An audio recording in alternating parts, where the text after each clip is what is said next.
Višķiņ jaunāks X3, 13. gada, pa 12,599. Tas mums ir motoriņš 3,5 litrīgais. Jā, pēc pilnas motora restaurācijas un apkops, tā kā viss ir sataisīts. Lai tikai varētu tikko teici, 7 pakas ieguldīts. Jā, 7000 kopā ar darbu ir ieguldīts šobrīd šajā mašīnā. Noņemot šo cenu, tad paši saprotat, ka tie ir 5000, kas tā kā paliek pāri visam pārējiem. Nu, faktiski jūs iegūstat jaunu restaurētu auto. Vidējais patēriņš rādās 8,4 litri, priekš 3,5 litrīga motora. Es domāju, ka tas ir ļoti mazs. Anoreksiskais motors, viņš vispār neēd. Nē, nu, jaunie viņi jau ir ekonomiski cevišķi automāti. Un, ja braukā salīdzinoši palielas gabals, tad uz šosejām un tā, tad viņi ir ļoti ekonomiski. Jo viņam jau nevajag, viņš pusi jaudu tikai izmanto.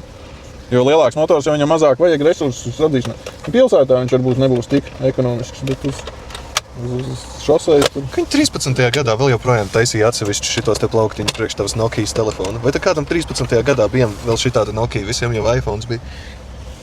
Nu, bija palikuši, rūpnīcā bija jāliek.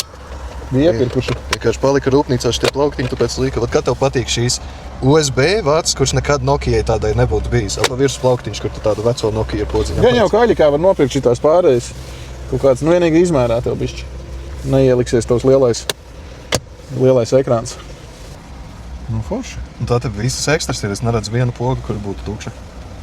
Bet es arī nezinu, vai šitiem jauniem nāca kaut kas vēl klāt. Nu, tev viss tas bišķi lielāks par veco X vai tāds pats?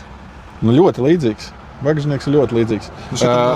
Viņam otrā rindā ir vairāk vietas. Nu, tā kā pēc arī tā vizuālā un tā otrā rinda ir pagarināta. Viņš ir garāks kopumā, bet bagažnieks ir vienāds, bet otrā rinda ir vairāk vietas. Āķis ir smuki, pelēki, moldīgi, sportiski arī ir. Izpūtē trubu kārtīgi.